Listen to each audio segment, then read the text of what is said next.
that works. Because normally I have that set up before I start StreamYards, and yeah. Don't see the notification yet. Yeah, it's probably slow. And luckily, I was just watching Bloodwing, so I'm already muted. I can share that with you. Yeah, now I have to. There we go. And for the most professional Canadians on the internet, I present you with us, the Snow Mexicans. Self-explanatory. I have to do the obligatory shill everything. Well, yeah, I'm doing it too. It's like, anywhere you don't get to first, I'm getting to, so. Alright. One of these days, you know what? Every time I see Satsu's name on his discard, I keep reading that as Lord of Penis. Which is fine. He should do that. Lord of Penis. Yep. Lord of Penis. Penis. Penis. And every time I go on to Alex's Discord, it gets bigger. Yeah, he really likes to add stuff. Oh, you got there. All right, never mind.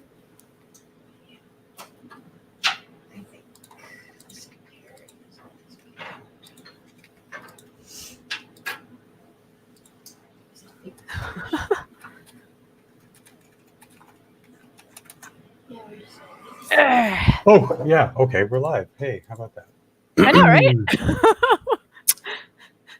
It's mostly just us. Welcome to your Snow Mexicans. To my left, Jen T. Roars, and I'm her co-host today, Functional.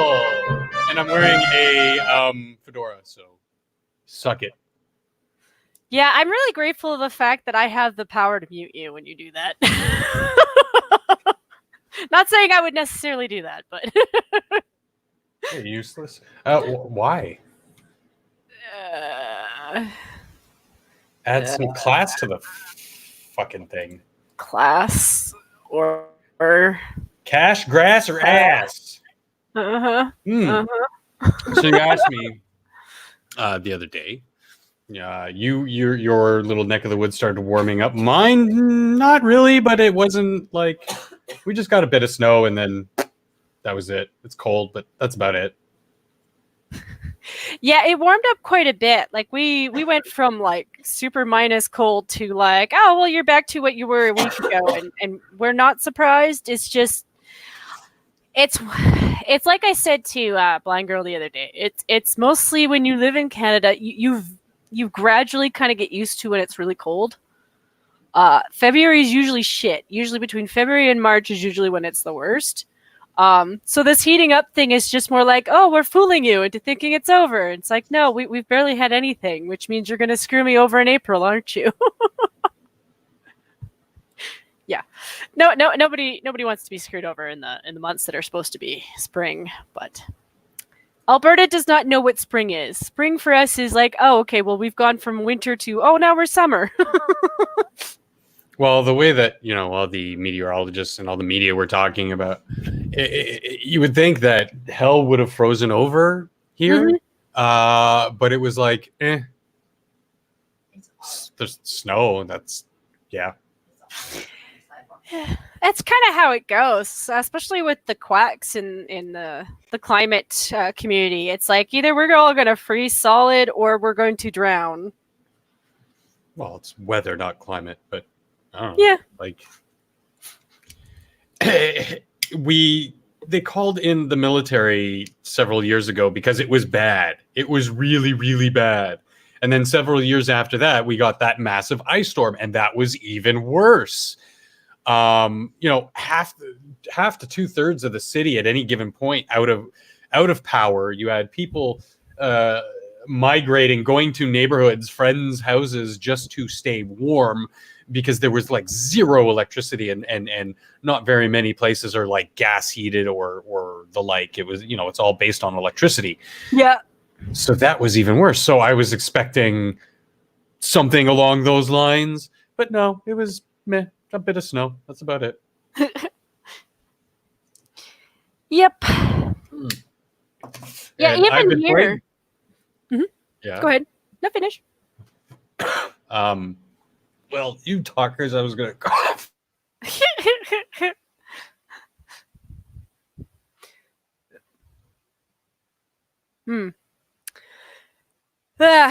Yeah, the last couple years have actually this year, like I said, like even at the coldest this year, it wasn't really too bad. It's just the wind chill it wasn't even that bad. In all honesty, I would say this has been a pretty mild year, but we go in stages. We've always gone in stages, so like next year could be shit. Well, yeah, and the weather shifts too. Like weather doesn't decide that, oh, it's November, I'm going to start snowing because some arbitrary human invention of the calendar. It constantly shifts, it constantly changes based on the climate. Few people don't seem to realize that. They're all like, oh my god, it's snowing in April. Well, yeah. I mean, if it snows clear through to next April, then maybe we have a problem. But until that point, I mean, it's not really an issue. But yeah, as I was going to say, I picked up, thanks to my wonderful donators. You know who you are, and I've called you out live on stream. I called you out, motherfuckers. I decided to put that money towards a little bit of entertainment, and I bought myself Monster Hunter World with Iceborne, so I could play with Satsu, who's constantly chomping at the bit to play with people. And first and foremost, Kyler, because he's always getting on my nuts about playing that game. So I decided to finally fucking buy it. I got, a little bit of a sale, like $20 off the game or something. So instead of like the full 90 something Canadian that it is, because our dollar is shit, I've got some stories on that. Don't you worry. I got it for 71 and change. So that includes the original base game, which normally retails for 40 Canadian, the upgrade, which just came out like a week ago. Those kinds of things run you 60 normally. So to get them in the bundle and only pay 70, excuse me, it was pretty nice. And James, always a pleasure, my dude. Winding down for the evening, I assume. I can firmly say now, and I know it's not the same game. Like I know you're getting into the Monster Hunter, which is fine because maybe you can play with Satsu or something. Well, I only brought that up because I heard obviously Papa's got a new little rig.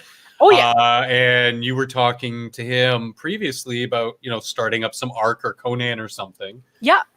I'd be down if we could get another Ark server going, maybe get Cryptic and everybody else in the community who plays Ark to like get on board, and we'll get our own little server. Not just Ark, but it's one of those things where like if I had the money to splurge, I would totally get Satsu Conan, because I feel like he did the same thing that I did, which was turn his nose up because we've already played two games that are very similar. Between Ark and 7 Days, yes, they're actually very similar. It's just the more I play Conan, the more I realize that he really should give it an actual shot. Know that he and Monkey are just going to get banned because they're going to be running around with their dongs out. Well, it's like there's so many features on there where it kind of fits into what they like doing anyway. Like you can play it in the civilized version where you just run around and you just basically conquer the world, or you could do it with the Purge, which is basically the Conan's version of 7 Days to Die, where you have an undead army attack your base all the time. Every 7 days, yeah. Yeah, so it's actually probably a little bit more difficult than the other two games put together because there's actually a little bit more thought. It is still grindy though. Like it is still super grindy, but yeah, I mean, no, don't get me wrong. I would still go back to Ark at any time because I love dinosaurs. Like, it's just, I kind of feel, I'm obsessed with this idea with getting them on a Conan series. I really am. Because I honestly think they would have fun with it. Now, don't get me wrong. I wouldn't see them doing like a large series on it. Like I wouldn't see it as being any bigger than their Ark series, but yeah. Yeah, it would be fun to watch. See, the thing is, you'd need at least one person to sort of be. I mean, if you're taking the game with any sort of seriousness, somebody would have to sort of coach them through because it's complicated. It doesn't really it doesn't tell you shit. It basically throws you in this desert and says, "Go, motherfucker." Basically, yeah. That's And what I mean, if you wanted it for an entertaining stream, you'd actually have to have somebody telling them, okay, well, first we need to build this, and then we need to do this, and then we need to, and sort of guide them along. Hey, Scotty, and go through the motions of all the different quest areas and stuff. Because if you're a first timer, all these secret areas, all these quest areas, you're not going to know what the fuck you're doing. So it would be a lot of blundering and walking around going, what do I do? I just have to answer James real quick. It's not that I don't mind being a co-host for you. It's just that I don't really play D&D. Like I used to watch my brother play and his friends play. It's just I really suck when it comes to like working out the paperwork on D&D. Oh, is he talking about a D&D game? Yeah. He's wanting to do a stream for a D&D game, which I fully support you doing it. Like I'll share anything that you do, and if you want to bring me on as a guest and just cater to me, sure. But I'm not a strong player when it comes to D&D. You know, I've been looking for some people to do an online streaming D&D campaign. James, hit me up on Discord. Throw me a DM, and we'll talk. If you want another player or a experienced GM or something, we'll talk, because I'm definitely interested in that. Yeah, I just don't want to promise something that I know I'm not strong on. You know, like if you brought me in as a guest and you were like, okay, well, I mean, okay, I would say even that the newer players to D&D are probably good and entertaining players for the group, because as a silly, because I would say to you, don't worry about dice rolls, the rules, the numbers on your paper, whatever. As a GM, I would help you tailor your character, do all the technical stuff on my end, and then I would just tell you, okay, here's your coaching advice. Mm-hmm. You are now this character. You're this high elf cleric or whatever, and you're a good, righteous person who likes to go around and just do good for good's sake. You're lawful good and blah blah blah blah blah. So now you're going to act the part. Yeah. And as you're acting the part, you're just thinking in your mind, okay, well, can I throw this at the goblin before I smash him in the head with my mallet? And I'll be like, okay, well, first of all, we'll have to roll a d20 to make sure you have the dexterity check to be able to pick it up and throw it. Okay, well, then this and blah blah blah blah, technical jargon, blah blah blah blah, and then that's how you're gonna learn is basically just immersing yourself in the character and not so much worrying about the rules, but saying, hey, I want to do this. Is this possible? What if I wanted to try to accomplish this goal? How would I go about it? And again, as the first timer, the DM, let's say I'm the DM, I would coach you through that, and then, let you know, okay, well, this is where the technical stuff is coming in. Don't worry about it too much right now. Just, read off your sheet. Okay, well, what's your dexterity? 12? Okay, perfect. And I'll do the dice rolls and all the technical stuff. And it'll be like, you know what? You rolled a 20. You fucking not only picked it up, but you did this weird, 360 standing flip while you threw it. So it just fucking, Yeah. Because your job as the DM is to orchestrate the characters to play their roles in the story and paint the story. You're the conductor. I always kind of saw the dungeon master as being more of he's the narrator, he's the guy kind of directing the story for the actors and the characters. Even to the point where I am stealing this from Goblin Slayer, but the role of dungeon master is almost like he's not really God, but he kind of is. I mean, he's basically. I've always equated him to science. Yeah. Because can I, instead of me saying, okay, because of your incredible luck on the dice roll, you did that maneuver. The opposite is somebody saying, okay, well, I want to pick it up and do this 360, volley, dodgeball type fucking slam with the bucket or whatever it was I said that you were throwing. that's the GM saying to you, well, no, that's not how things work. You don't just get to decide to do that, unless, of course, you're confident because your dexterity is in a godly number, and you know that you're an incredibly agile character to do that. But just your run of the mill slugger, like, no, you don't. You can't just do that. Mhm. Give me the basic of your action, and then let fate sort of play out. Yeah, I always kind of liked the spoof joke of like the guy playing the game of D&D who doesn't really know what he's doing at all, but he's a complete jackass. And the jackass just has the most luck with rolls for no fucking reason. And I've always found that the worst DMs are the ones who are such sticklers for the rules. Yeah. Like the rules are gospel, the rules are unbreakable, and I'm like, you have to have a little bit of flexibility for it, because again, it's a role-playing game. You're playing the role. The rules are just there to keep you in the realm of possibilities and to sort of gauge certain aspects of things with numerical values and letting them play out. Anyway, no worries. Got you on a good topic anyway. Like, yeah, it was one of those things where like James had asked me earlier, and it was just like I really kind of thought about it. It was like, because that's a commitment, like I said, I wouldn't mind at least coming on, that's a lot of time. I wouldn't mind at least coming on and trying it out, like like if a scenario is kind of like what Functional's describing, then I don't feel like I would be letting down your stream, and that's the end result. It's like, if I'm going in to play a game, then yeah, I'm just gonna have fun with it anyway. But at the same time, though, the problem is that modern technology sort of, in some ways, not killed, but lessened the impact of role-playing games, of board games, even chess to an extent, because the interactions you had while playing chess, because you can just jump online into a game, find a bunch of strangers, play out your game, or have friends like the boys do and play out a story in a game online and stream it and whatever, or just do it like most people do and just play the damn game. But yeah.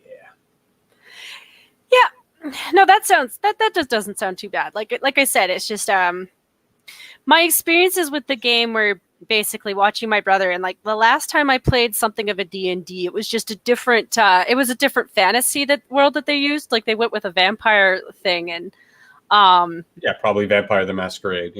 Basically like that. I mean, I don't know that it was necessarily that name, but it was Wolf. Basically the same idea, and it was just like they were fighting over this city, and I was sitting here like, why am I sitting here fighting with you guys over a city? And I told them that I was like, well, if I'm a vampire lord, the last thing I'm going to do is get into a big battle with a bunch of other vampires over a city when I'm living in North America. And then I told them to get stuffed, and then I left. And they didn't like that. Like the person who was running the game was like, well, you can't do that. You can't do that. That's like going into God mode. And I was like, that's science, motherfucker. No.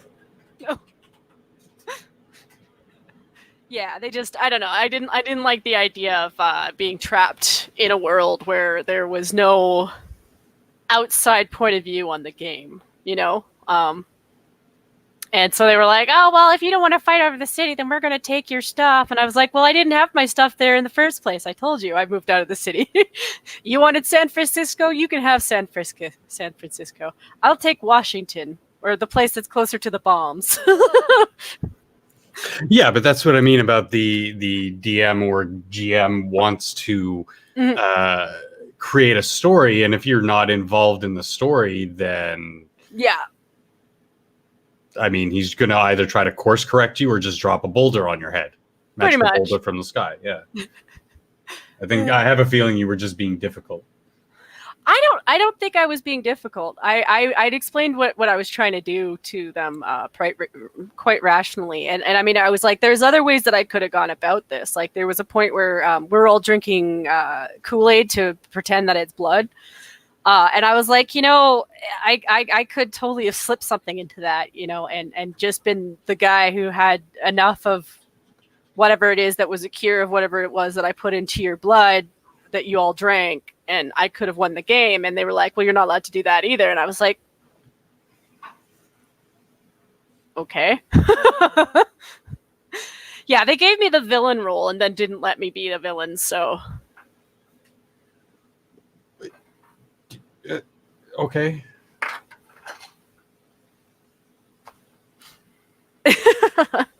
I think that I don't know. It was one of those things where I think the age group at the time, like it was mostly girls running the game, and they invited over certain boys, and I think that was what the game was actually about, which is why I pulled away from D&D. Except for watching my brother, who does play it every once in a while. I mean, it's been years, but Right. yeah, he's in the room right now, so it's just like, Okay. anyway, what was the dumbest thing you ever did in a role that you got away with? You talking to me or him? Both. Let's make it I both. don't know. It's been forever since I've played. Like I said, technology's kind of ruined it. Yeah. I mostly just play video games. It's easier. You don't have to set up build. Well, yeah, I mean, geez, there's been some games where it take, an hour or two to create a character, but yeah. That would be hilarious. My brother's technically eating right now, but I had this little thought in my head since we're talking about D&D, about like sending him a link to my stream that he's never been on before, except for that one time when he fixed my sound. This is a different stream.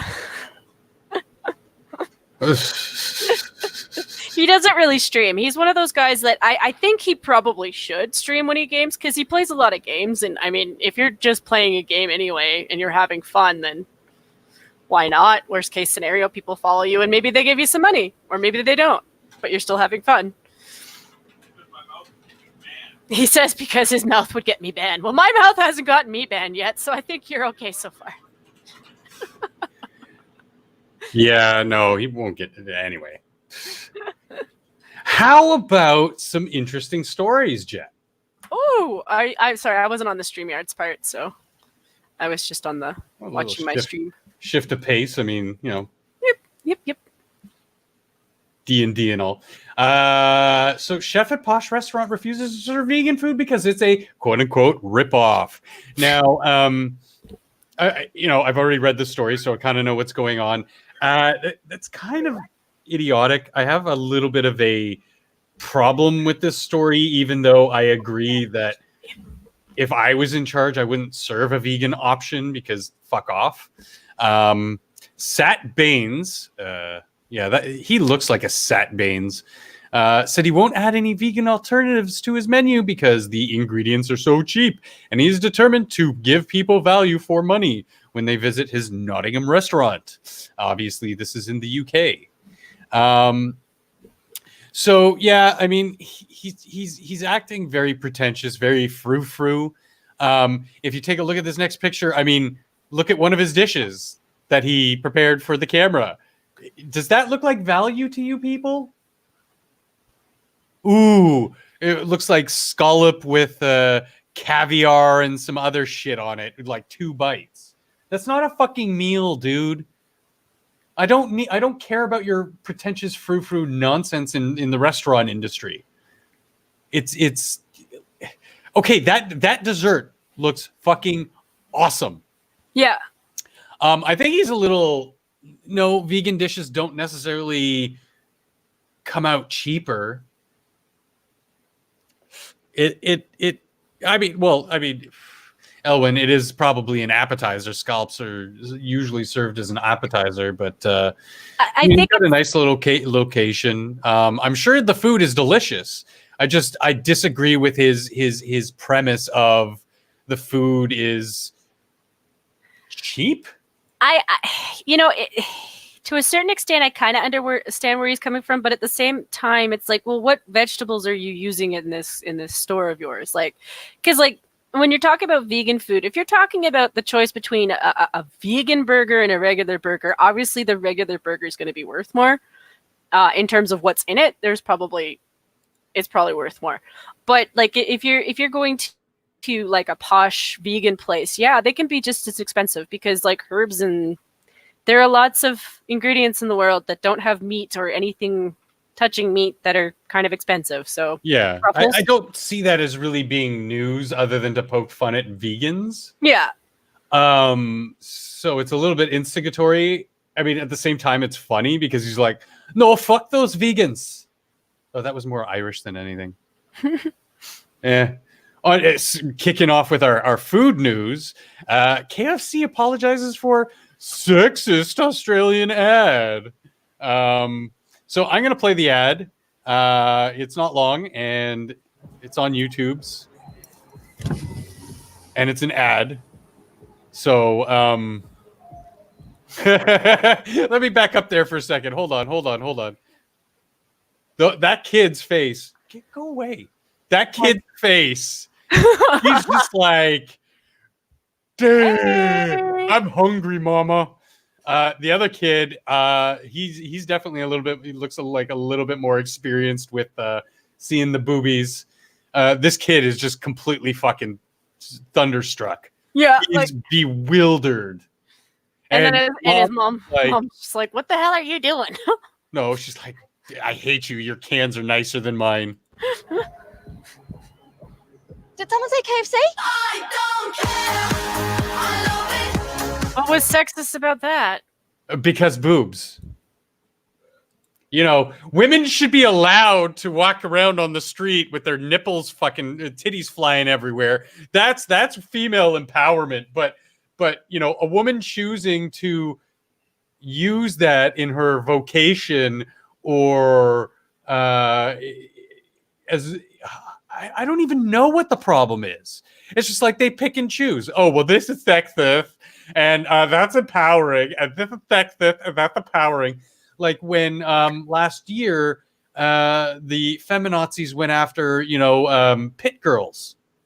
See, and you know what I saw empowering about that video is she just shrugged it off because they were little boys being little boys. Well, they were, the mirrors were the windows were highly reflective, very high tint. So she was using them as a mirror. She didn't realize that somebody was in the car. Yeah, like it looked like a mirror, and oh, look, there's little boys behind it, and she empowered herself by shrugging it off and like, let's make a joke out of it. I was caught. Now I don't understand where KFC sort of fits into this. Like, she's just like, oh, did somebody say KFC is what? What does that have to do with anything? It's bad advertising. It's bad advertising. It's not sexist. It's just, I thought, this is what we're complaining about. In the year 2020 AD, we're bitching about commercials, bad commercials that are doing nothing. Okay, you and your fucking first world problems. Maybe you should go prevent girls in Africa and the Middle East from having their vajayjays sliced up or sewn shut with fucking by barbaric practices. Maybe you should look after that. Maybe, or the hundreds of kids who die each year from being circumcised. Maybe you should look at that kind of sexual reproductive justice, you fucking cunts. Those are the types of people I have no problem with tomorrow rationality ruling, and let's just line them up and just be done with it. I don't care. Same with the child molesters. Let's just all put them all in let's just put them all to Australia and get all the sane Australians out of that shithole, godforsaken land. Why would you do that to those poor, adorable koalas? At least send them to like Siberia. We'll take the koalas and kangaroos and all the non-extremely deadly fucking good animals too. We'll take the good people, the good animals. We'll make sure that they thrive in other parts of the world. But we'll just send the world's degenerates to Australia. I mean. I would rather just send them to Siberia. I mean, they kind of like the concept of like communism anyway. You know, send them out into the middle of Siberia, and when they all die, we can feed them to the polar bears. Get And more in, energy resources. with other great and wonderful things and the world going the way that it is. Oh my god, like it was in my lifetime that we defeated the religious right who were doing this exact same stupid shit not too long ago. And for some reason people just don't want to fight this bullshit. Because Meat Lover 55, okay, he likes meat, big deal. He was banned from Facebook after he praised his butcher's faggots. Again, we're still on the mirror.co.uk here. So faggots are a thing in the UK. But because of his look at that compo face. Drunkle would be proud of you, son. He kind of looks like Drunkle, just without the. This is Drunkle pre Big Eye. So you know, yes, faggots are a thing. They're a type of sausage. I think it's a type of sausage. It's like meat stuffed in a fucking tube. And they're UK dish, but because faggot is a hate word. You know what also is a faggot? A cigarette. Oh, well, a fag. You know what else is a faggot? A bundle of sticks. You know what else is a faggot? A gay man? What's her name? Susan Wojcicki. You're a faggot. Yes, she is. And that has nothing to do with the fact that you may or may not be gay. It has nothing to do with gayness at all. It's an insult. It's a food. It's an inanimate object. It's multiple things. Oh my God, the English language is magical. You know, it's so magical that the minute you said that, I had this image of Susan with like salad fingers because she's a faggot. I don't know why, but it was horrifying enough of an image that I wanted to share it. Salad fingers. I don't know what salad fingers is. Really creepy. It's a character whose fingers were when they drew the fingers of this character, they were like really floppy and they kind of looked like limp salad. It was weird. How? But I'm just okay. It's a thing of horror. Right? See, Elowen knows what I'm talking about. She'll explain it to you better than me. Yeah, and you're right too, Duck Dog. It's also in North America of something that's a burden. And yes, at a time when homosexuality wasn't as accepted as it is in the modern day, because most people don't give a shit. Again, not too long ago, we defeated religious authoritarian sort of doctrine in our society to say, you know, most people don't care. Live your life how you want. I don't fucking care if you want to suck dick, eat pussy, whatever. Nobody cares. Nobody cares. As long as you don't do it in public in front of my kids, I don't give a shit.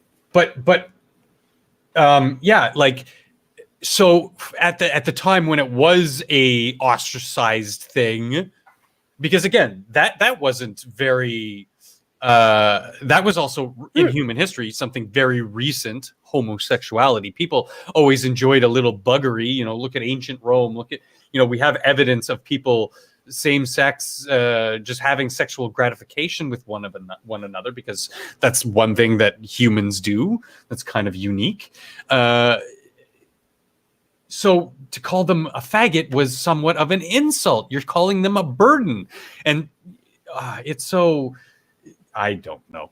But coming back from across the pond in America land, no, I'm not going to cover all the shit that's the stupid impeachment and all this other stuff, because it's stupid and I just don't want to give it any credence, and it's going to play out the way it's going to play out, and I really don't care. I'm actually so sick of everybody and their fucking mothers with every single opinion on every single aspect of American politics. It doesn't matter. Yeah, we never should have let the normies on the internet.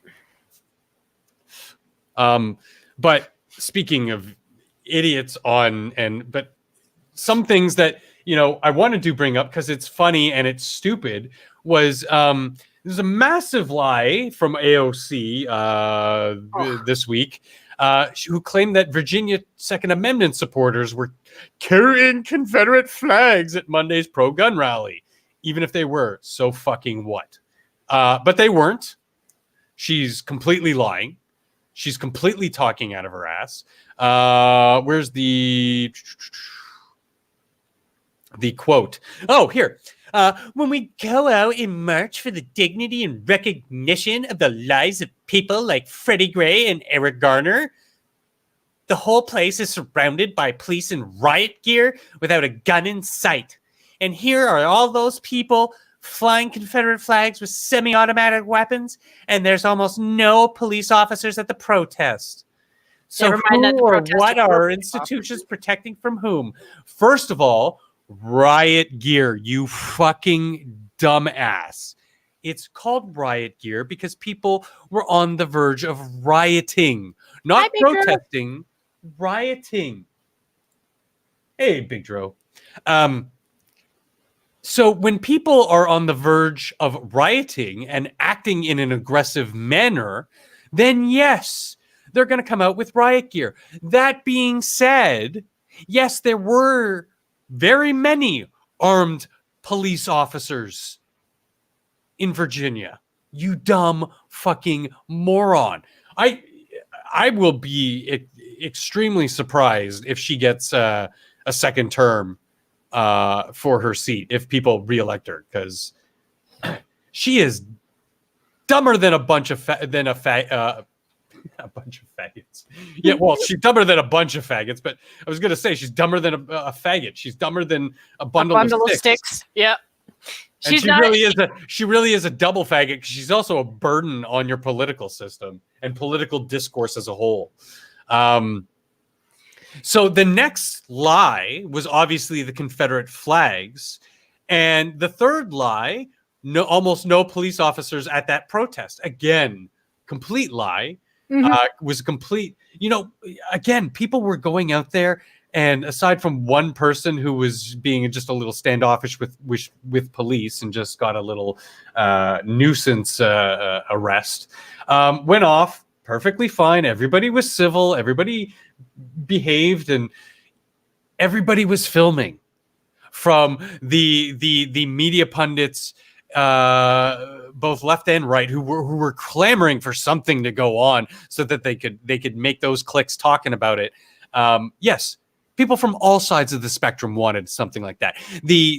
And this is one big confirmation bias that I really wanted to choose somebody out that we know that streams about his own personal confirmation bias when he was talking about this today. Because don't lie, motherfucker, you too would have just loved the clicks and the talking points that you could have started to bring out.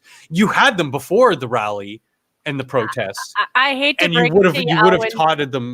taught them out if something bad did happen. So don't pretend like you're some virtuous, altruistic douchebag. You're not. You would have appreciated it just as much as the mainstream media are clamoring for blood. Yeah. What were you gonna say? Sorry. I think Big Bro is trolling Milwin a little. So no, Big Dro likes powerful faggots. Does he like powerful faggots? And there's once again many synonymous ways in which I use that word. Once again, Susan Wojcicki, maybe you should pick up a dictionary. Or actually, the internet. You have the internet. Of course you have the internet. Go to dictionary.com, type in synonym. Hell, use your own search engine and just type in synonym. Maybe educate yourself a little bit. So yeah, back to this retard. Of course, there was plenty of footage from so many people of like people just chilling, people having some civil back and forth. Like some people didn't agree. They came out in not as equal force, but in force to offer their dissenting opinion to protesters. But of course, because nothing bad happened, and because a lot of people were screaming, "Oh, white nationalists," and like I just. Never mind the fact that there were a shit ton of black people there, because they were like, well, we remember Jim Crow. Again, this isn't a quote unquote win. It's not a gotcha moment for one side or the other, because both sides are just as equally as complicit into this. First of all, for listening to blue check marks of going, "Oh, this is white nationalism gonna happen," to the opposites going, "Oh, they're talking about how white." You're giving them power by talking about what they say. And no. Yes, there were plenty of black people. There were plenty of Asian people. There were plenty of white people. There were plenty of people from all different ethnic and cultural backgrounds. Irish, Italian, African, Chinese, Filipino, Mexican, Venezuelan. It didn't fucking matter. This isn't something about partisanship. I'm very much a leftist. I very much agree with the right to defend yourself and having certain things like guns rights, weapons rights, so you can defend yourself. Because this takes us right into the next article that I really, really have to bring up, because this is from my neck of the woods. And this is why not only is Justin Trudeau, who came back from his little vacation. It's not really a vacation, but his little powwow with his, excuse me, staffers about how he's going to corral gun violence by, excuse me, by, corralling guns and doing a full-blown national gun confiscation. Because if you want to share the video. Oh, sure. Just give me a second. I was just posting something. This is some dash cam video from Toronto, basically, or the GTA. And I'm going to let it play out. It's a 30-second clip. And I'll give you the premise is that this guy, he's just a citizen, had a dash cam, was noticing that this guy ahead of him is driving like a complete and utter retard. So, and highly dangerously, as we'll see in the clip. So he called 911. All our 911 call takers are still busy at this time. 2 minutes on hold with 911. All our 911 call takers are still busy at this time. Still busy at this time. 911, pick up. Look at him. He's fucking plow right into snowbanks. Almost other cars almost went in. He's on hold for 5.5 minutes at that point. Finally gets connected. 911. I believe it was about 10 minutes, I think it said in the article. 10 to 15 minutes before he actually got connected to someone on 911. Now, I've been in a similar experience where somebody was I was home alone. This was many, many years ago. I lived in a very bad neighborhood.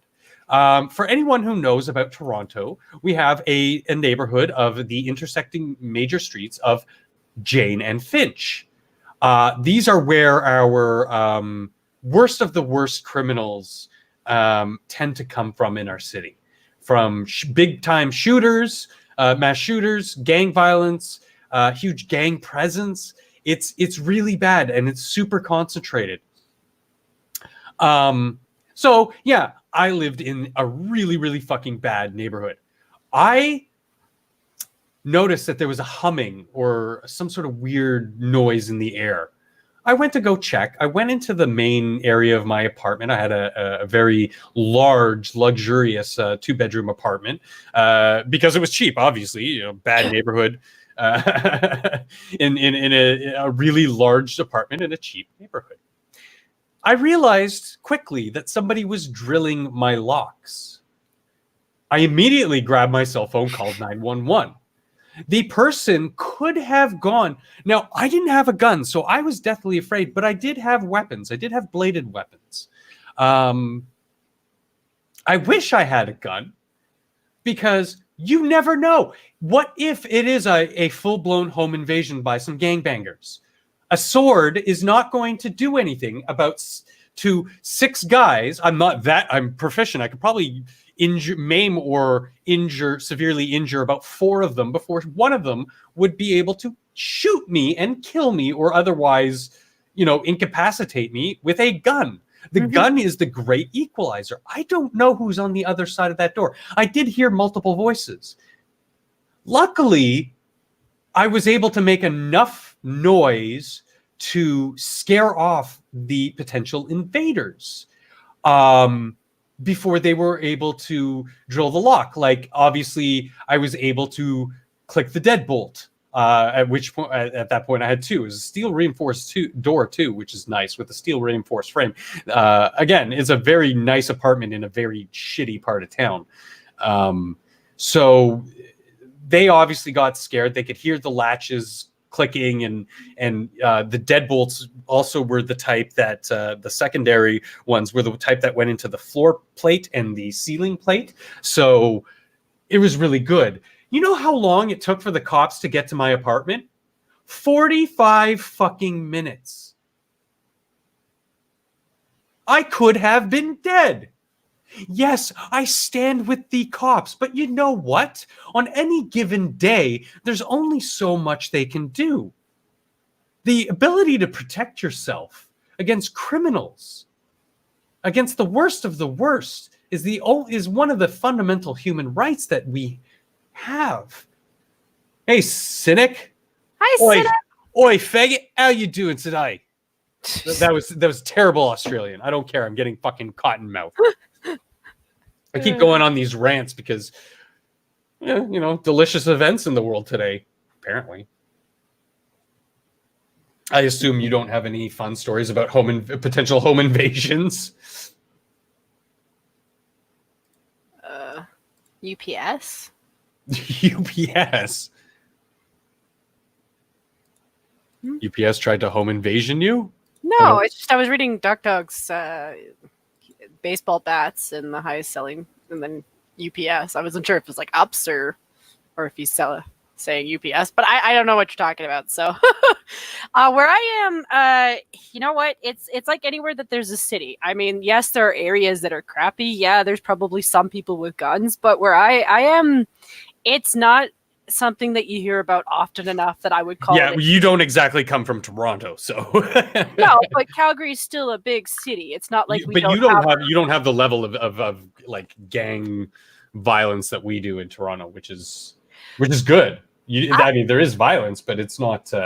Yeah, I would say the guys out here, for whatever reason, they don't really act out. It's not like we don't have gangs. Like, we've had Hell's Angels out here. We certainly have our Asian gangs. We definitely have gangs. It's just they don't really do. And as much as a bad rap as like biker gangs like the HAs get, at the same time, they have a certain level of honor and ethics that go by. Like, they're not going to just bust into your home. They're not just going to roll some elderly woman on the street for a couple bucks in her purse. You know what I mean? They're more into keeping in line with their enterprises, which is criminal unto itself. We can have that discussion separately, but like I said, they're not at the level of gangbangers. Gangbangers are truly some of the scum of the earth, because these are the type of people who do prey on the weak and the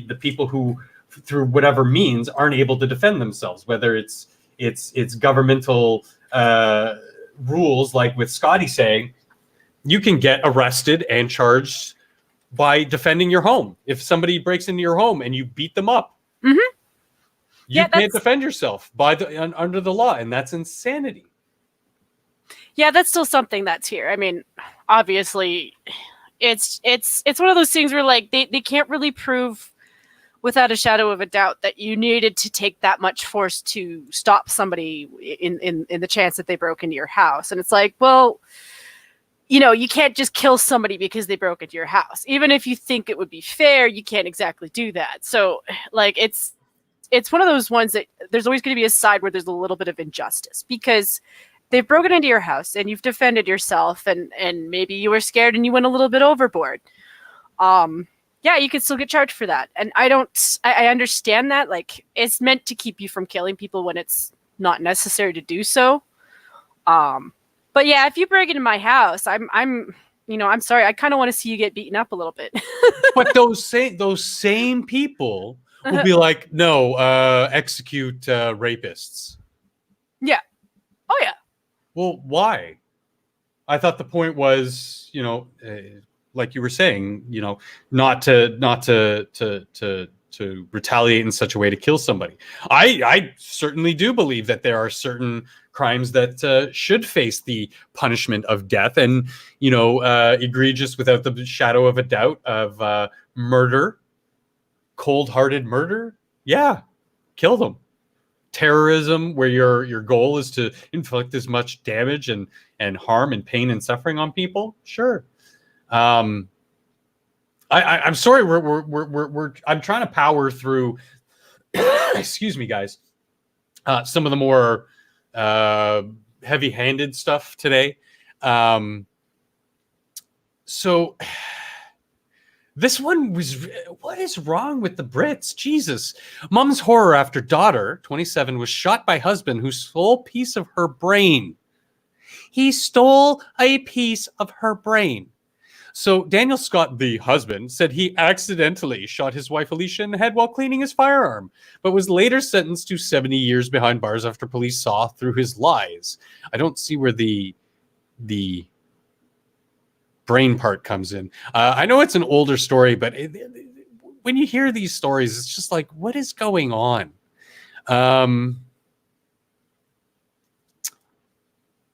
Where is it? Yeah, it was just, a terrible fucking, and this is American. This is American. Oh my God. Never mind. I guess the Mirror is just a little behind the times. Yeah, her daughter was killed. Daniel claimed that he had been cleaning his firearm when unexpectedly went off in his hand, sending a bullet through Alicia's forehead. Yeah, right. Okay, so blew a hole in the back of her head. He threw her over his shoulder and took her to hospital, not before taking a part of her brain. Some sick fucks. Mm-hmm. I thought there was more to this story. I don't know why I brought it up, because that's just horrible for the sake of horror. Let's get to some more lighthearted stuff. Because I thought there was more to that. Maybe I clicked on the wrong link. Oh no, I swore there was a new development in that story. So this has kind of been making a little bit of the rounds. How people get a little fuck off, Mirror, uppity when women want to act like traditional women, what we call trade wives, who believe women should, quote unquote, submit to husbands and spoil them like it's 1959. Basically taking that, almost extreme feminine role of nurturer, homekeeper and provider to the husband and the family, the breadwinner and the children and house and home, sure, that she wants to make that her goal, her life's vocation.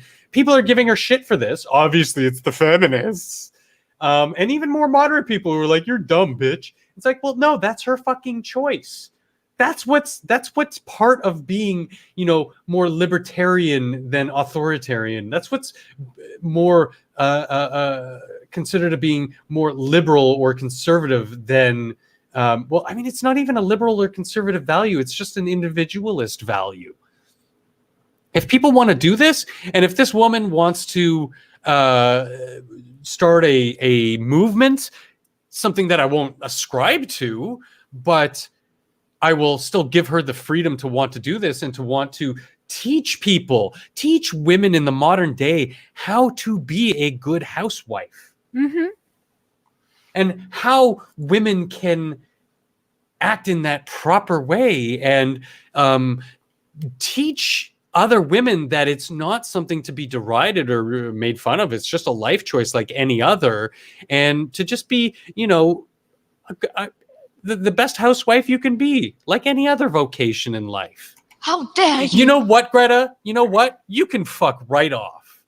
And I mean, Because I dare. the thing is like that equivalence of life is work on its own. Like that is what she's committing to is actually maintaining the house. And yeah, exactly. And a lot of comments I've read are people saying, "Oh, well, how is she going to have her own things and have her?" You know what? Her husband makes quite a decent living, and obviously enough to pay her for the entire family, and he gives her a stipend every month for luxuries.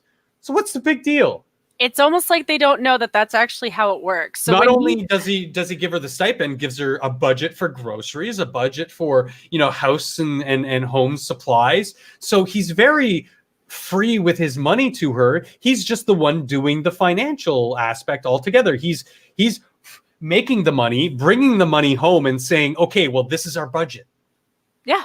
And again, she's teaching women who want to live that lifestyle, who maybe are just a little overwhelmed with the traditionally more masculine role of hunter-gatherer, using that in a very general sense, and in how to respect their partner who is the hunter-gatherer, how to even though you're not bringing home a monetary income, how your emotional and your psychological income to the family, your hard labor at home is just as important. Because, we've seen in studies, we're still reading in studies how the two-parent household, where if you have one full-time caregiver, a house mother, a housewife, a house husband, children tend to develop better. They develop a little bit faster, more emotionally secure, tougher. And they're not the crybaby snowflakes that are all over Twitter. Here's the irony for those feminists. Like, I wouldn't even be surprised if some of the people watching her are these stay-at-home dads who are doing the same thing. It's just a different equivalent. Yeah. And like we were talking about with homosexuality in today's age, sometimes. And yes, there is, again, we're looking at a very small minority of the population who are homosexual, but within that population, we have an even smaller population who don't abide by these rules, but who are the exception to the rule that, yes, typically one is more of a more masculine role, traditionally masculine role, doesn't matter if they're two females or two males, and one is traditionally a more effeminate player in their relationship. I have to disagree with you just a little slightly, Scott Smith. It's not that he doesn't get a say in how his money is spent. It's just that she has more time in that position. No, but that's the thing. That's the thing. He's abdicating his responsibility for the money. He's just allocating it and doing the budgeting. She's buying everything. She buys his clothes. She buys clothes and food and house supplies for the entire family. She does all the spending. So, I mean, they're acting in full symbiosis. Yeah. I mean, it's one thing if the money that they're looking to spend is on, like, okay, well, it's going into maintaining the house. Like, she's not going to just take his money and be like, okay, well, we're going to fix this and this in the house. Like, that's stuff that she's going to, because that's what you would do anyway, regardless of whether or not. The water pipes are broken again. Don't worry about it, darling. We'll go get it fixed tomorrow. My accents are terrible these days. It's my neighbor. My neighbor was a stay-at-home mom, and it's one of those things where, like she had that too. Like, basically, and here's the thing: for some parts of it, it's good, and for some parts, it's bad, because she was very good about letting me know the things that she would have rearranged before they'd started their relationship. So it was the same idea. So, like, Mr. McCarroll went out and he was the bread maker. Like, he brought in the food, the money, and she was the one who had to care for the house and the kids. The only thing with that, though, is they didn't have those conversations. So, like, it's not just one guy giving her money and saying, go blow it on what it is that the house needs. It's always going to end up being a conversation at the end of the day. Now, did Mr. McCarroll care about what groceries or what clothing she got for the kids or things like that? No, he didn't give a shit. As long as she wasn't, like, obviously she wasn't going out and spending, like, hundreds of dollars on kid clothes. Well, again, back to this woman in the story. that's why I give her mad respect, is because she's teaching people how to be a responsible and one of the good housewives. Like, obviously she's advocating for things like, not going out and spending your kids' clothing money on jewelry and expensive knickknacks and doing foolish things. Again, it's teaching people how to be back in those traditional gender roles and live in a perfect symbiosis, or as perfectly in a symbiosis manner as we can as human beings. And cool. So got two more like serious kind of stuff. We'll plow through them.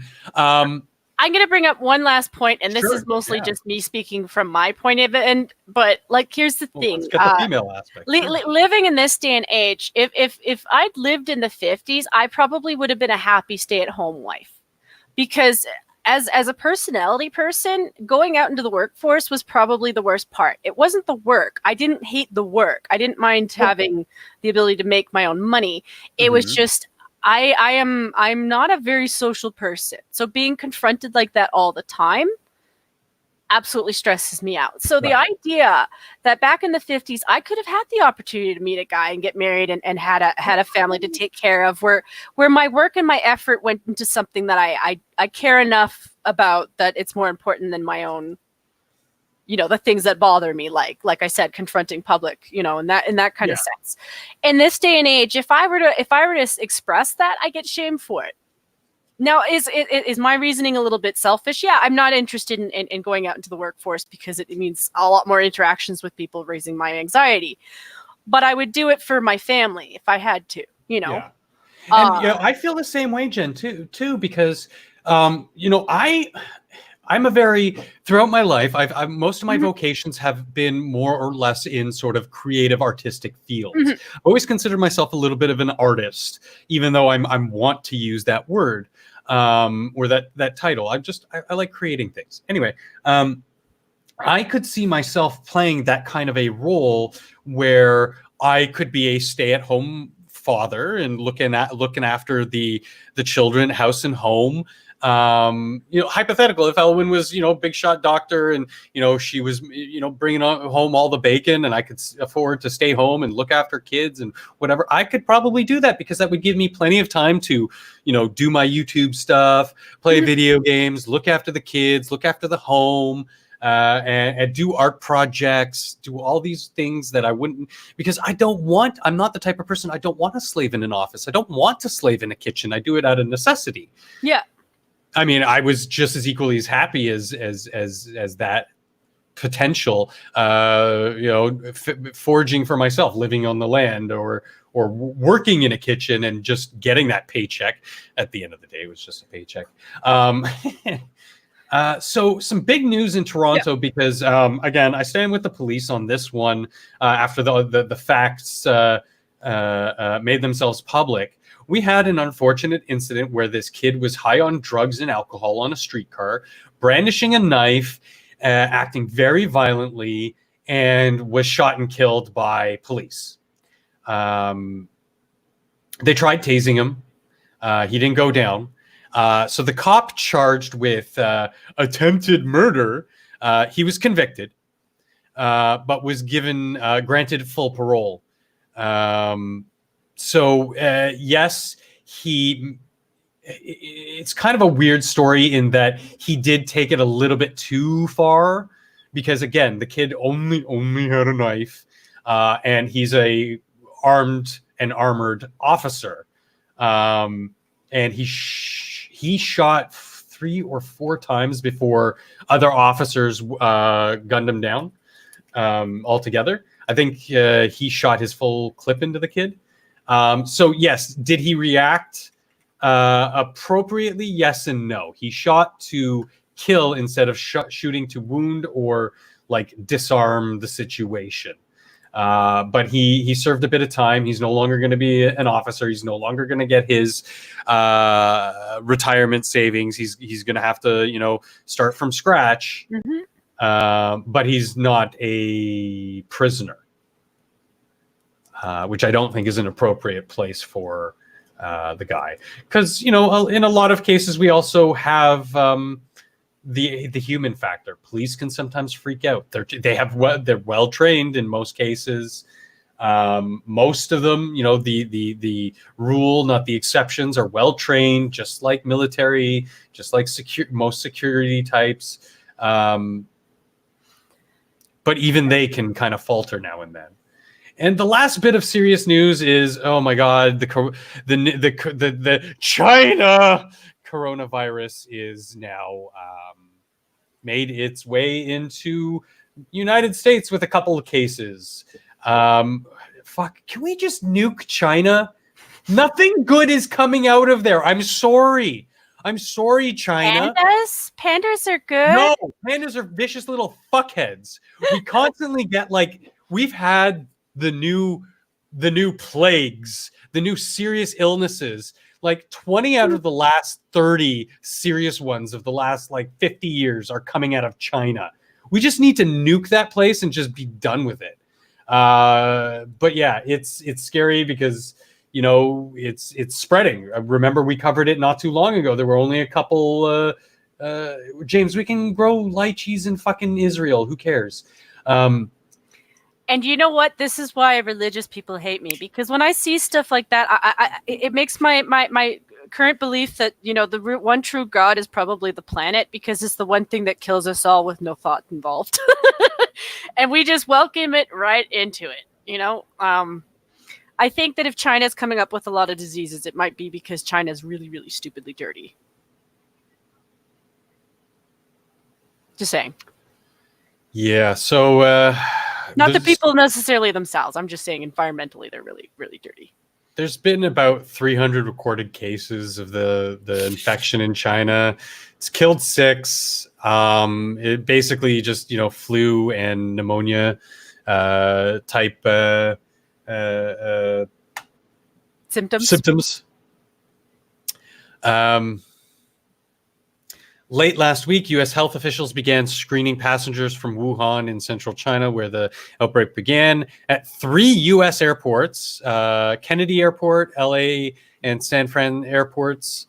On Tuesday, the CDC said it's going to extend it to O'Hare and Atlanta's airports because there was one reported big case, and I think a couple have developed since then in the States. So it's making its way over. It's very similar to SARS, bird flu, swine flu, those kinds of weird shit. But yeah. Yeah, for the record, I'm just clarifying. I'm not saying that the Chinese are dirty. I'm just saying that their government and that the way that they run their country is super dirty. It kind of is. Yeah, it kind of is. Do we want to go for entertainment news or some wacky news? Wacky stuff. Let's go with wacky. Wacky.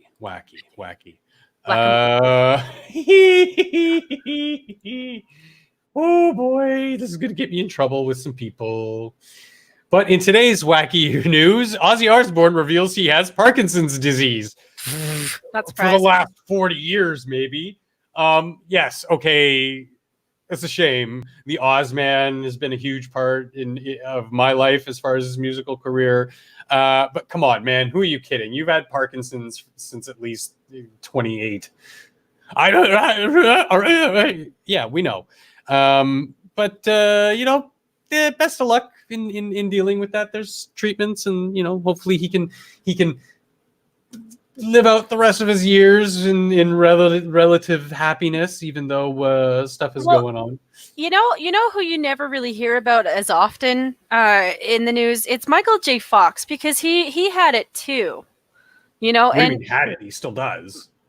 He still has. And I mean, for the odd interview that I've seen with him, he's still doing okay. I don't doubt it's a struggle. It probably is a struggle.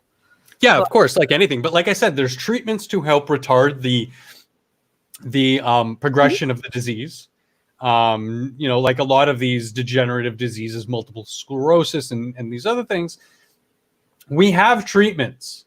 There's not a cure per se, but we can at least, do what we can medically with the innovations we made. And yeah, you're right, Scotty. It's a miracle he's alive even with all the shit that he's gone through in his life. It's just funny because how he acts. It's kind of like, well, yeah, he kind of acts like Michael J. Fox. He acted in his mid to late 20s like J. Fox acts now. He's got those twitches and shakes, and probably from other reasons. I'm being a little, but yeah, I consider this a little wacky, not because, you know, African American sailor, but because it's kind of wacky. You know, I like new stuff like this, and I think I accidentally just closed the window. Fuck. But the Navy is going to name their new aircraft carrier after the sailor who happens to be black, Doris Miller, who was earned the Navy Cross during Pearl Harbor for his heroics. Not going to get too much into it. There's a whole huge story about him. He was portrayed by Cuba Gooding in the movie Pearl Harbor. I've got mixed feelings with this one. You know, it's one of those things where I would like to like thank the guy for his service and be like, you know, yeah, prop him up as a hero. But you know that the only reason they're propping him up as a hero is because he's black. And that there's this part of me is just like gritting its teeth. Like, you should prop him up because he's a hero. Well, he is a hero. Mm-hmm. He is a hero. He did a lot during the attack to save lives. Mm-hmm. I don't see it being a black thing. I mean, it coming out now is kind of like people might want to tout that as sort of a black thing. It's anytime they do something like that functional. I'm sorry. Yeah, no, but that's what I'm trying to say is that's the problem. It's that affirmative action is now putting this insidious idea that because they didn't do it on their own laurels, they did it because of, you know, X, Y, or Z immutable characteristic. That's what's insidious. Mm-hmm. That's what I hate more than anything. Yeah. Like, that's where I'm coming from. It's just like, absolutely.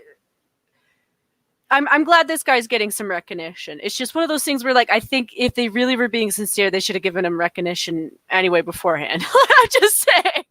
I mean, I know it takes time to, like, you know, find a reason to name something after somebody, but I don't know. I can't. It's not. That's so weird. It's not in my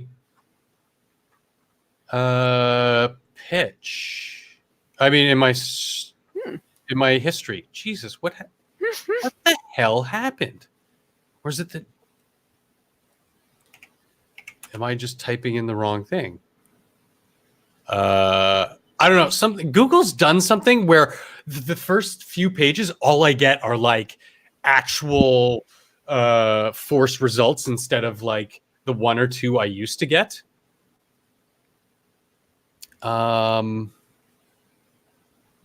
But basically what I wanted to bring up was the new discussion of the relatively new banknote design for, well, first of all, the $10 bill,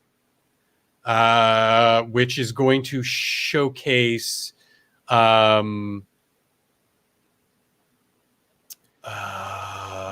Viola Desmond, a black woman in Canada, a Canadian black woman who was the first to, fuck. So, what the hell? Why can't anybody write stories properly? Civil rights activist Viola Desmond. What is wrong with their English? Jesus, fuck it. I'm not reading it.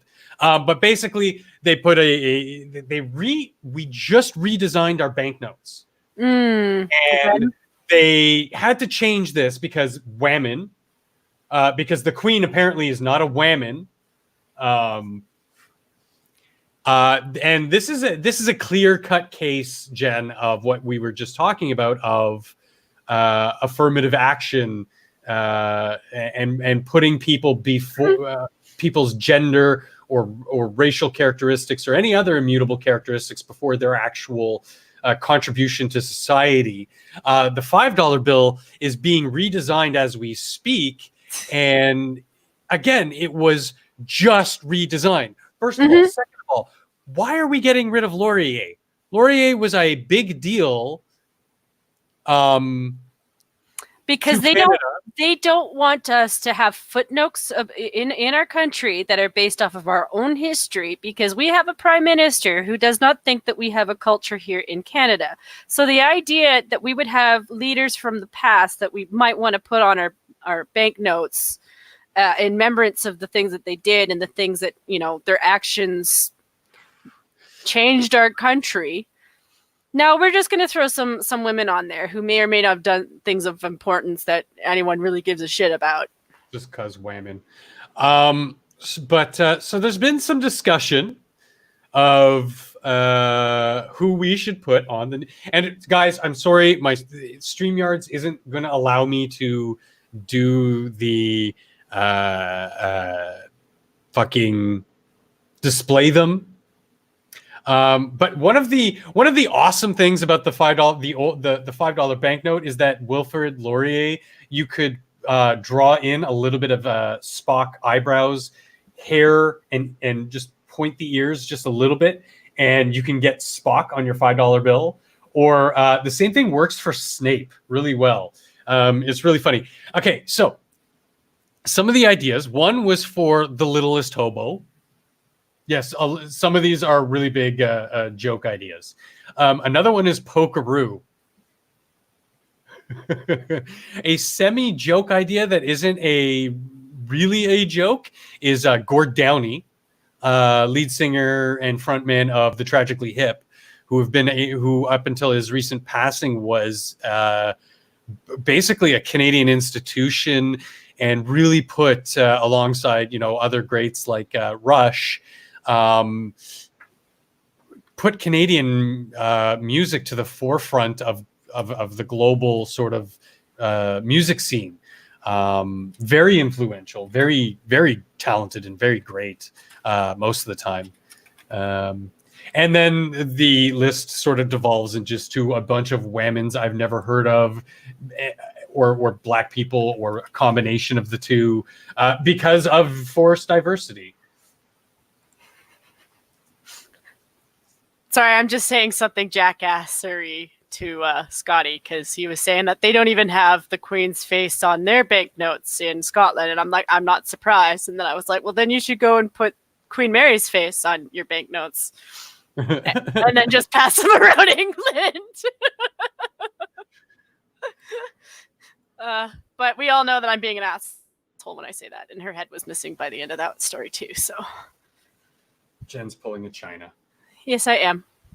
It was really funny because I wanted to poke fun at some of these, but if I can't broadcast or show it on StreamYards for whatever stupid reason. Anyway, so keeping with the wacky world that is today, Ford is turning McDonald's coffee waste into headlights. So no, it's not really, the coffee grounds or anything like that you would get, used coffee grounds or anything like that. It's the chaff. So typically, when you harvest things like corn, coffee, grains, you're left with the wheat or the chaff, the vegetable or the chaff. The chaff is just all the waste product, the stem, which is generally turned into a pulp. Some of it's turned into plastics, like we see in this picture here of the car lamp. I'm gonna play the video while I'm talking about it. Let me just get that playing, and then if it's going to play, and then push the volume, the mute button. So what we can turn those things into plastics and pulps and papers and packing material and building, all sorts of great things. It's funny that, we don't really talk about how industries like these use multiple things. Typically, when we talk about these things, it's usually when we're talking about meat. People are like, oh, well, you're gonna waste the skin of the cow. Well, no, they sell that to, generally when we're talking about vegans, that always comes up for some reason. There's almost no waste. Look at this shit she's pulling out. It's like this plastic goop that they literally turn into this very durable plastic. Mm-hmm. That's good because, tail lights are prone to break. And these things are easily reconstituted into their baser elements when they're turned into waste, when they go to waste, you know? I don't think it's just that. Like long term, if anything that I've seen so far when it comes to plastics that have been made with the plant fiber, and it's one of those things with the taillights. Well, because they break all the time. Half the time, you go down streets and there's taillight bits everywhere. But with the plant matter stuff, like that stuff seems to biodegrade too. So you need what's it? Okay, so there's a difference between a petroleum-based plastic and the bioplastics made from things like chaff and like hemp oil and stuff, in that they will biodegrade faster than a plastic, because a plastic generally won't biodegrade. But we're still talking decades. Yeah. So yes, it is a little bit of harm reduction. You're right.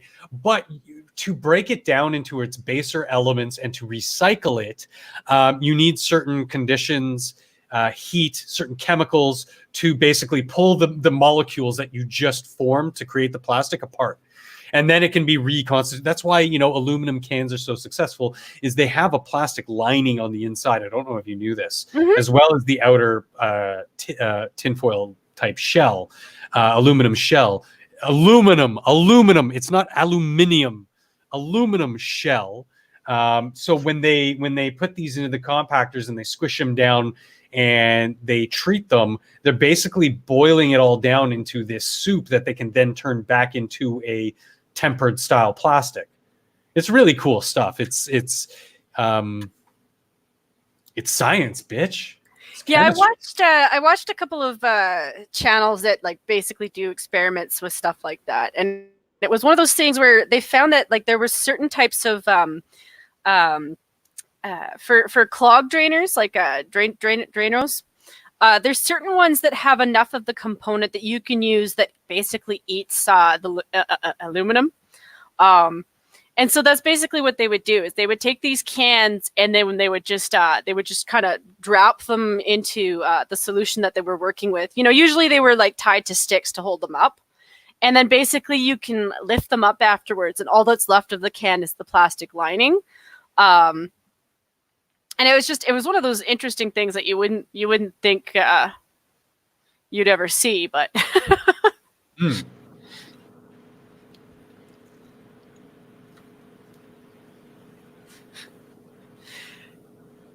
yeah, I think that's basically it. Was I'm not sure if it was a lime scale kind of deal in that shit. Like it's something to do with and the thing is that all this technology is based off of a lot of technology that we've actually used for a really long time. Like you go straight back to like kings and queens in the past, and you realize that a lot of the technology that we're using now is just, they just rearranged it and it worked. Now a lot. Sorry. I made a roast and had to take a piece to see just how delicious it was. Quality control. Absolutely understood. Oh wow! When you are the chef in the kitchen, you are the boss of quality control at all times. At least that's what my mom used to tell me. But yeah. So finishing off with the well, okay, no, because this is actually leading into this story, because most of human innovation is just more like creating more efficiency. So more efficiency in how we get things from point A to point B, more efficiency in how to get things to people, more efficiency in how to fight disease or build a car. The majority isn't actual discovery or invention. It's more just the invention of efficiency. So I don't know how efficient this kind of stuff is. I'm actually kind of really weary about it because at CES 2019, it's a technology show in Las Vegas, the largest in the world. They showed things like breast pumps and bread robots, So this bread robot is like something that you would see in like a mall kiosk or in a I just have to step away for a second. Asian mall, sure, or in like an Asian mall or something, guys. It's really weird. Like it takes an hour for the bread to bake. So what is it going to sort of like? I guess it would sort of like have the bread here, just ready to go, kind of warm, still freshly made. There's no really like difference than going to, you know, somebody who like a bakery or something, or a grocery store that has a bakery in it.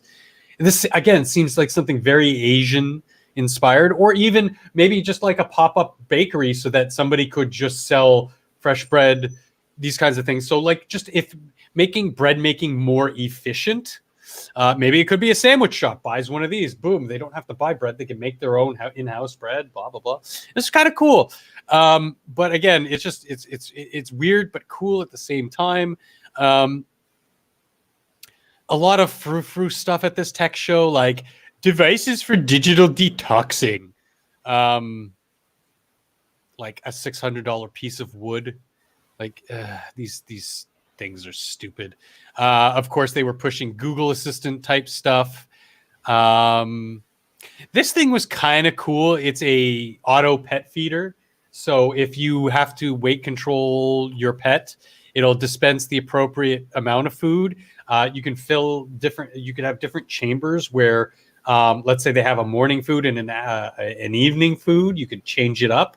That's pretty cool. I have something like that as sort of a water dish. It's a fountain water dish for my little fuzzy butt, which keeps the water aerated and cleaner and cool. But generally, she's good with not overeating. But yeah, I'm kind of upset that they didn't have more pictures of some of these inventions, because some of them look really stupid and some of them look really cool. But, you know, it's CNN. You can't really expect much from their quote unquote journalism.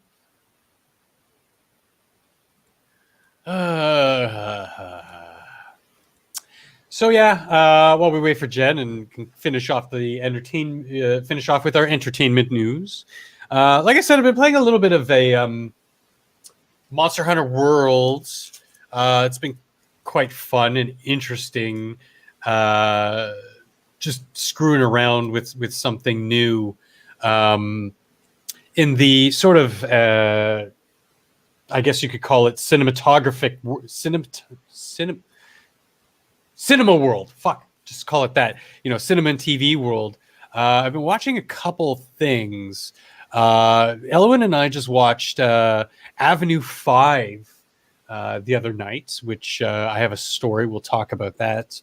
And it was interesting.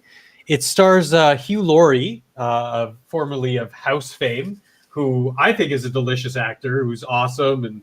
And it's funny because he plays a British guy doing an American accent. But it's just a really weird show because the rest of the cast isn't good. It also stars Josh Gad, who's that really annoying fat guy. Kind of talks like this, you know. He's been in a lot of bad movies, a lot of comedies, and he's bad and he's awful. And I really wish he wouldn't. How does he must have like 6 degrees of separation from Harvey Weinstein or something, and played his Jew card, because he looks like a fucking troll. Funny enough, he was in, one of the other reasons why I don't like him very much, he was in a movie that I was in, and he treated the not important people like shit. That in Pixels, that Adam Sandler flop. And I'm back. All right. Hey. Another thing I've been watching is Batman suggested I actually sit down and watch Brightburn. It was interesting, even though I Didn't really like it. It was an interesting take on, you know, the superhero genre type stuff. He wasn't Superman, but he kind of still had the same sort of story tropes. I do like that breaking the traditional superhero kind of storytelling with superheroes, like you found in not Bionic, Chronicle, and those types of films. I really like those kinds of films.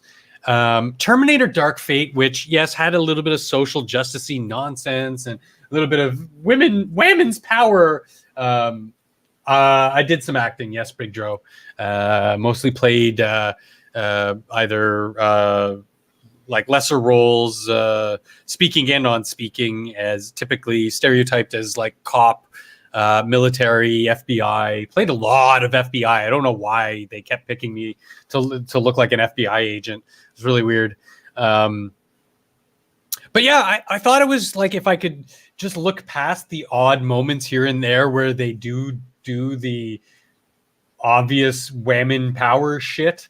And there's not a lot. And the film has a lot of flaws, but it was just a fun sort of action movie. Yeah. And this, I think it's a HBO show called Nightfall that somebody recommended to me. It was one season, basically dealing with these crusaders in France, with the Pope, crusaders, King Philip.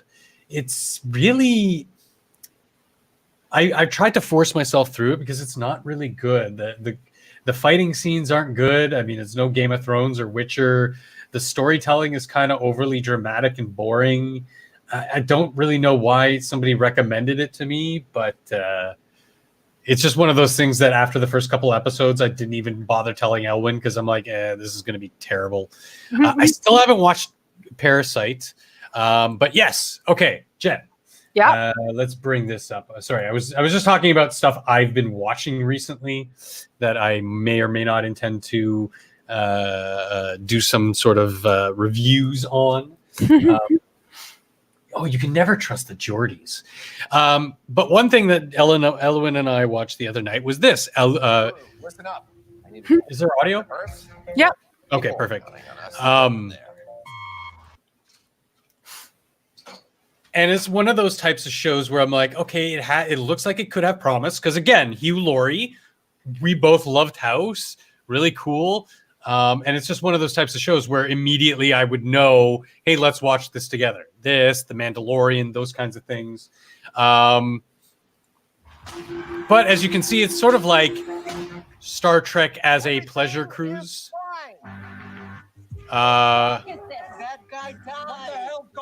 The comedy isn't really well written at all.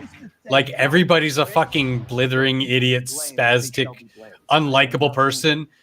This is Josh Gad, by the way. I was talking about him while you weren't here, Jen, and that's how me acting came up. Was I was in a movie with him, Pixels. The guy's a total dickweed, and he's an asshole and a terrible actor. And he look at him, he looks like a troll, and he can't act. He's terrible.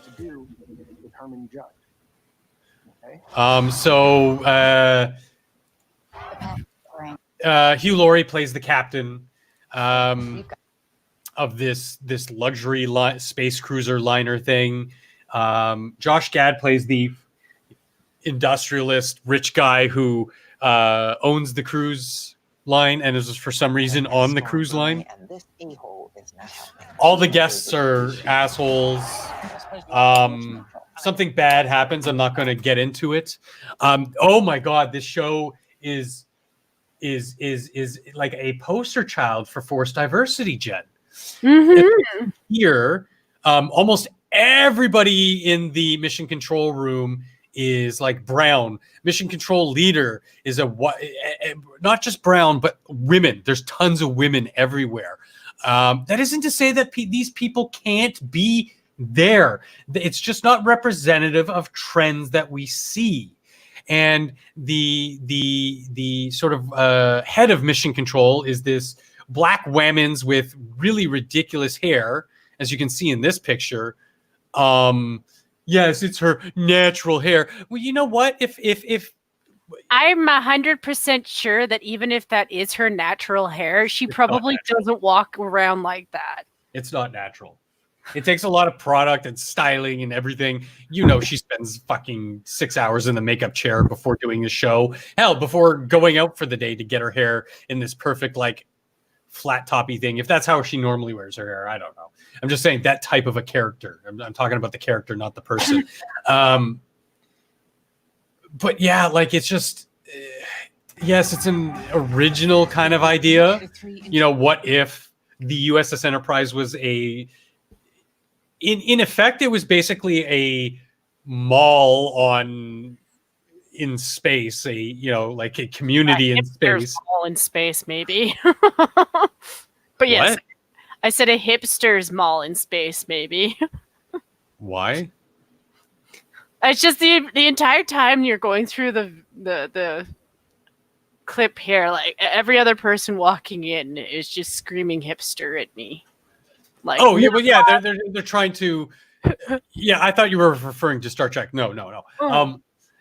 Yeah, but they're trying to do that spacey thing that the early Trek did. I mean, hell, all Trek does. You know, try to make fashion and whatever. I mean, yes, it's also a cruise. So if you look at people on like ocean cruises, they do kind of look really ridiculous in their vacation attire. And of course, as you can see here, of course, the head engineer, super smart, going to save the day for everybody, is again another strong black women's. Again, not to say that it couldn't be done, but in today's climate, when every single competent, strong character in the show is a black woman, it's not really indicative of the goings on. It's you know, like I said, it's kind of like the poster child of forced diversity. Passengers no longer injured. Unless for the good news. And of course, the old white man is the bumbling idiot of everything. The young billionaire is the middle-aged billionaire is the You are. What's broken? is the fat asshole? is the bumbling buffoon, but has money and people respect his money, not him. The other engineers are bumbling white men, like Morning, Captain. Oh, you look the cruise director. You saw him earlier, the younger white guy. He's also a clueless, bumbling white man. I want answers. What are NASA saying? Is NASA saying? Is it is or are? What is they saying? NASA can offer both expertise and resources. We can. This is the overall cost to NASA. Is that the figure or a phone number we call to get the figure? Yeah, as you can tell, the comedy is just not really good. Mm-hmm. And of course, the Josh Gad's assistant is the smart yet sassy, always with the comeback, strong Asian women's, who's really the brains behind the entire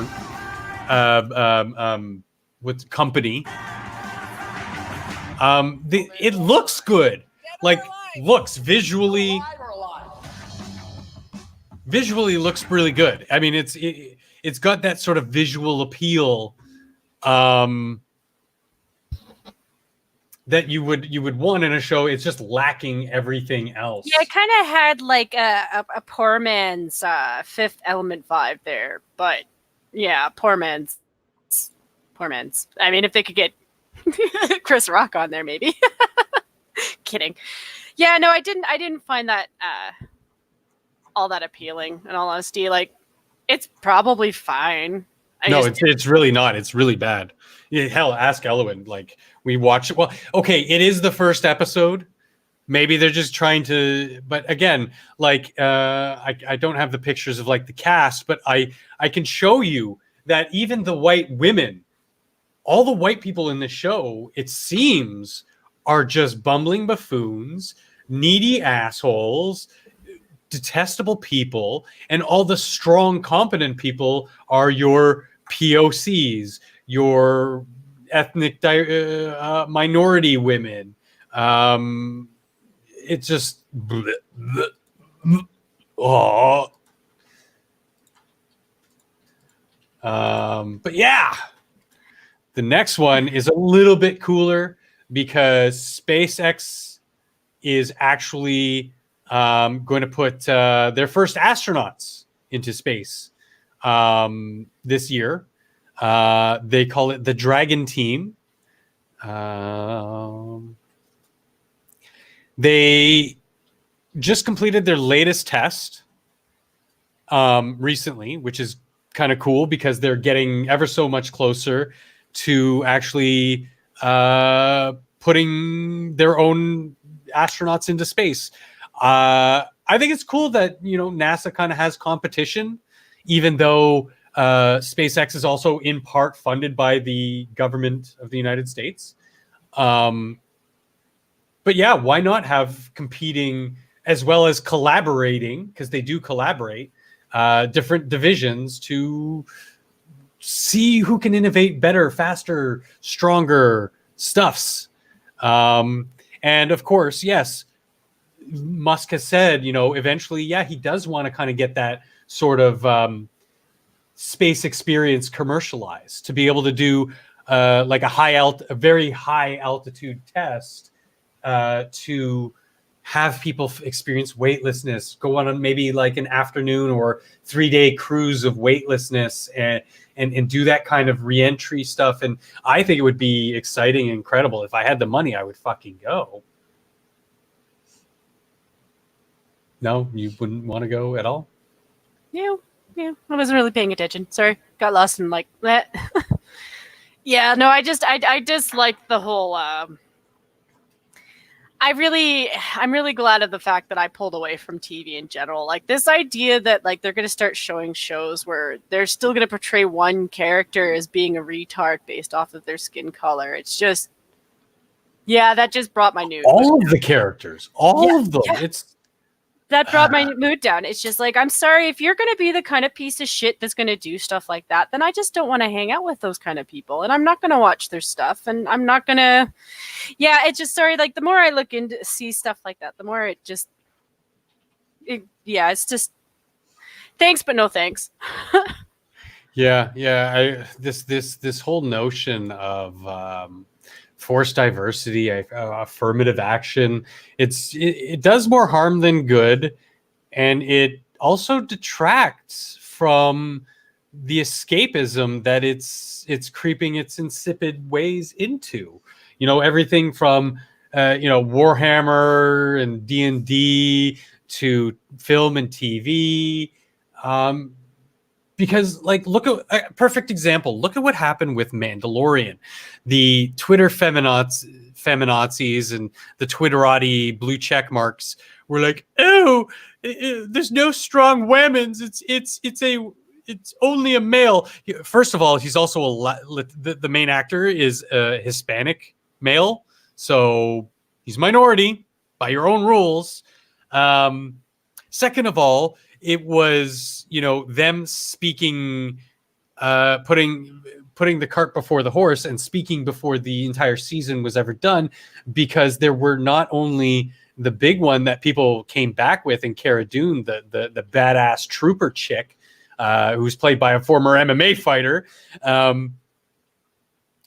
but there were plenty of strong female characters in the first run of the show. Plenty of diversity, but it wasn't diversity for diversity's sake. It was putting somebody who they could see in the role to play the role well, and having those roles like I always forget her name, but she played Asha in Game of Thrones. She played this slick, sexy, crazy assassin chick really well. Again, Cara Dune, just a big badass. Sure, she's a woman, but she's a big badass former trooper. That's who she is first and foremost. Her being a woman really had nothing to do with her character. It's also one of these things that, like, honestly, if I had the money to afford to just buy the rights to make a movie, I would make a movie with the only characters involved being men. And you know why I would do it at this point? I would do it because I want to give the boys a boys club back, because this idea that women have to be involved in absolutely everything all the goddamn time for everything, like it's getting annoying. It's getting really annoying. Like I have no problems watching a movie where there's no females and still feel like I'm watching something where I'm included. I don't need to be involved. Females do not need to be involved in every goddamn thing, because the minute we get involved, it becomes about us and less about what it's actually about. And I'm sick of it. Sorry, it's just maybe that's my internalized misogyny talking. But you know, there's also things where I do as a woman where I don't necessarily want men involved. So fuck you, feminists. Let the men have a role in the movies that they want to play. And Scotty, I wouldn't say a lot. I'd say there was some. And yeah, if you want to say Roots was a little bit of forced diversity, but coming from a different point in time when there wasn't any diversity. And yes, it was a little bit of forcing in that, well, we're going to put this up and people be damned. Mm-hmm. The racists, the bigots, the people who don't want to see it, they don't have to clue in and be damned of their opinion on that kind of a show coming out. All in the Family. It dealt with diversity issues in a time when those diversity issues were a little bit of a problem. It wasn't forced diversity. It was just talking about current events. I'm sure like a sitcom, Toby. Who's Toby? Whatever. A show like, I want to say Modern Family, but that's not it. Even though it did it well.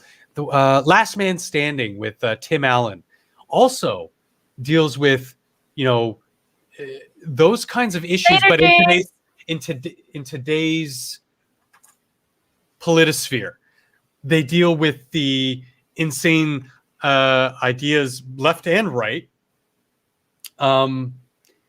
But without being heavy-handed or preachy about them, simply putting the case that, well, here's some ideas, here's problems, but being insane about it, either going one way, the other way, up, down, didn't really matter, was always an irrational sort of stance to take. And it was, they would poke fun of that thing, those types of things like Twitter mobs and mob, mob justice, is whatever. All I can think of is roast beef right now, so I got nothing else. No, that's okay. So are you wanting to wind down soon? It's been almost 2 hours, or do you want to go a little bit further? No, we can close up. Like I said, I pretty much had nothing else to go today. I want my roast. No worries, guys. We might call it soon, just because I was on Bloodwing stream earlier, and it's been almost 4 hours of streaming for me, and I'm not sure what's going to go on with me because my computer's denying me my want to play this game of Conan, which is just like, if I just had a week of it, I'd probably get sick of it, and my computer is denying me that week. So. Oh yeah, and I still have. I'm going to be making a little bit of gravy out of the drippings too, which is nice.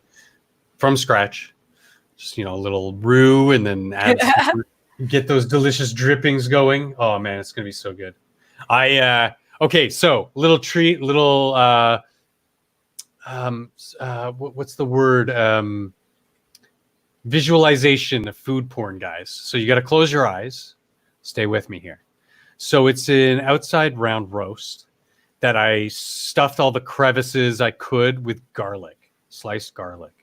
And then on the outside, a thick coating of salt and pepper, and blackened the hell out of the outside, perfectly roasted on a bed of potatoes, seasoned potatoes, garlic, and onions, and slowly roasted to temperature. Just finished resting. And it's going to be glorious. It's going to be so good. Simple, but through the technique, is going to be just perfect, because with a good piece of meat like the roast we bought, you don't need much. Salt, pepper, done. Salt, pepper, done. Yeah, I added a little bit of garlic, but that's just to give the deep down sort of melty sort of flavor when the meat is just going to fall apart in your mouth, without being because Elwyn doesn't like eating the garlic per se, but the flavor of garlic she's perfectly okay with. I meant to say Why, I play Aquila? as, but for some reason my keyboard Oh. decided to not write that in. But Duck Dog, I did that once, but then I kind of decided to go the chick route. I like rather look at the female form than the male form, especially when you're running around in armor that's barely covering things. I mean, I would do that for a stream to be funny. Like, I would totally run around the map on God mode with, you know, the characters ding dong hanging out, and And then YouTube would ban you. I wouldn't do it on YouTube. I would do it in the on D Live. There's an adult section for more racy stuff. I would do it there, and then just make as big an announcement of it as I could. But honestly, I did think about it. It was just like, as soon as I can figure out a way to stream my game at least long enough to cover at least 2 to 3 hours without my computer shutting down, I was fully intending to go into battle with my character completely naked in God mode and just swing my dick at people. Do everything possible to at least make it look like I was like bitch slapping you with my penis, man. And I would totally have made a stream out of it, you know. It's just until I can consistently know that I can do that, I'm not even going to bother, because like that's set up. Like, I have to go into D Live and make sure that I've got it in the right settings and all that shit. I figure by next week I should figure out what it is that I'm going to do, because like I have to tear apart my computer and clean the inside. And I'm not meaning to put it off. It's just this whole like freezing, not freezing, freezing, not freezing. My apartment's too small for me to really want to take it apart and clean it out. Oh, I forget. I did have something. Oh, you did have something. So I know there's going to be a lot of hate for this because, but I watch Bill Maher. I basically hate watch Bill Maher at this point, because Bill Maher is a total fucking psycho shill for the DNC. He's an apologist, and he's a liar. Mm-hmm. He used to be funny. He used to be a great comedian. He was on Joe Rogan recently, and it seemed like he's, for the most part, still his same old sane self. But then he goes and starts talking about impeachment or something like that, or Orange Man Bad, and you're just like, you're a fucking lying psycho. Stop it. And it's so weird. So I was watching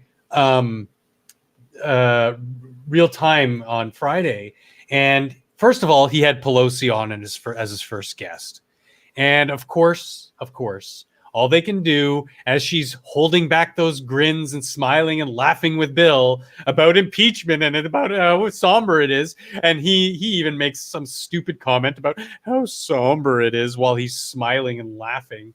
It's so fucking disgusting. He also had Yang on, which was awesome, because I like Yang, corporate Democrat, and you know he's just hammering down his talking points of, we've got to take care of our people, but do it in a financially responsible way, and stop dealing with all these notions of identity politics and this and that, and I think it would be great if he even went to the RNC and ran as somebody's running mate to sort of be the financial advisor. Because I think at this point, if they don't turn it around, the DNC higher ups don't turn it around soon, their party is just going to fucking fall apart. And it's thanks to people like Nancy Pelosi and the Bill Mahers. Andrew Yang is not a head case. He's more successful. I would argue that he's more successful than anybody else who's been on the RNC or DNC's debate stage in the last like 40 years. But that's a story for a different. It's just amazing how when somebody starts speaking truth on his show, Bill Maher kind of changes the topic, because as soon as Yang was trying to push aside the identity politics shit, Bill just kind of kept going. You technically can. What? Cthulhu. Get a harem in Conan. I mean, you just have to. Oh yeah, I had a huge castle with dancers and slaves and everything. It was cool. It was funny. Oh yeah. But yeah, I just it's so disgusting how they're not even hiding the fact that they're basically just doing this as political stunt, as a stunt, as theater, political theater. And I mean, oh God, I wish there was some sort of legal precedent where they could just take it to the Supreme Court and be like, these people are acting like complete utter jackasses. They're acting antithetical to our laws and abusing our laws on the books to further their own agenda politically. And like, hopefully it bites them in the ass and gets these people impeached. I know I didn't want to talk about that kind of political stuff, but whatever. So I just want to point out to Elwin that you can technically make a harem out of male slaves if you want to. You know, like, yeah, I mean, yeah, he probably did have a Jabba the Hutt room with like dancing girls, but you absolutely can do the same with men. No, it wouldn't, Duck Dog. And it's funny you should mention that, because that's one of the biggest talking points that people have against Yang. They don't bring up the other 74-point plan, 73 other points in his major plan to do things, and his in-depth strategy behind a program like UBI. Many countries in the world do basically the same thing. It's just through government spending as opposed to personal spending. I don't want to get too much into it, but I mean, it's funny because that's the one big talking point, and you know, he'll get up on stage and talk about other things, other issues. People like Scribe will talk about how bad he is at this, that, and everything, but it all boils down to the UBI thing, and it's like, well, it's a talking point like any other. Even if he became the nominee, even if he became president, there's no magic wand that he waves to just make UBI happen. Yeah, I've got a new goal now. I've decided that if I can ever get Satsu and Monkey to play Conan, I'm on board for making Satsu a big gay white dancing harem. And I mean, it's something I would love to talk about in more detail.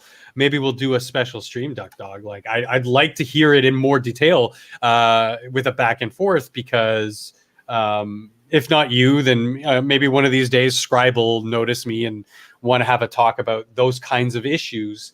But it's interesting because now you're saying because government spending has never gone wrong either.